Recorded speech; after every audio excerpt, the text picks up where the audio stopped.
ચૂંટણીઓ પૂરી થતાં જ જનતા પર મોંઘવારીનો વધુ એક કોરડો વીંઝાયો છે। પેટ્રોલ અને ડીઝલના ભાવમાં ગણતરીના દિવસોમાં જ ચોથી વખત વધારો ઝીંકી દેવાયો છે। એક તરફ આસમાને પહોંચેલા ભાવ છે તો બીજી તરફ પેટ્રોલ પંપો પર નો સ્ટોકના પાટિયા લાગી ગયા છે। એટલું જ નહીં, ડીઝલ પર માત્ર 1000 રૂપિયાની લિમિટ લાદવામાં આવતા વાહન ચાલકો અને ટ્રાન્સપોર્ટરો ભારે પરેશાન છે।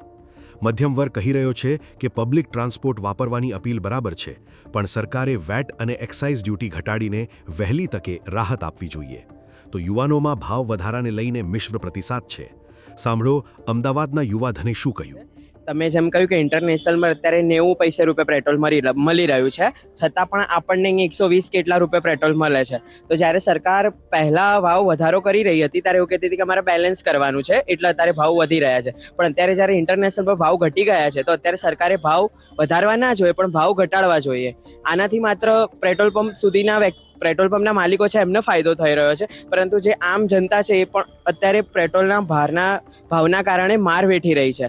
જો સરકાર આની પર યોગ્ય નિર્ણય લે અને પેટ્રોલ ડીઝલના ભાવ હવે વધારો ના કરે તો સામાન્ય માણસને રાહત મળી રહેશે। કેમ કે ભલે 4 વખત ભાવ વધાર્યો પણ સરકાર આપણી ઈચ્છા તો આપણે થોડુંક સપોર્ટ કરવો જોઈએ, અને એમનું મન તો એવું નહીં હોય કે ભાવ ઘટી ગયો છે કે વધી ગયો છે એટલે એમના પ્રમાણે લે, એટલે થોડુંક સપોર્ટ કરવો જોઈએ આપણે।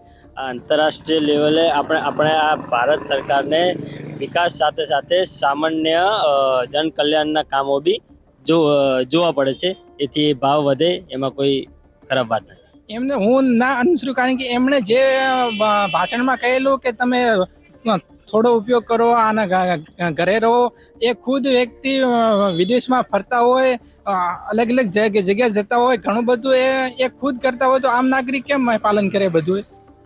હા, એ એકદમ સાચી બાબત છે કે જો સરકાર ધારે તો પેટ્રોલ ડીઝલના ભાવ ઘટાડી શકે એમ છે, પણ સરકાર એવું કરી રહી નથી। પણ સરકારે જો આની પર યોગ્ય પગલાં લે અને પેટ્રોલ ડીઝલના ભાવ ઘટાડે તો સામાન્ય માણસને રાહત મળી શકે એમ છે। તો માની લો અત્યારે તમારી સામે વડાપ્રધાન અને નાણામંત્રી હોય તો તમે કયો સવાલ એમને પૂછો?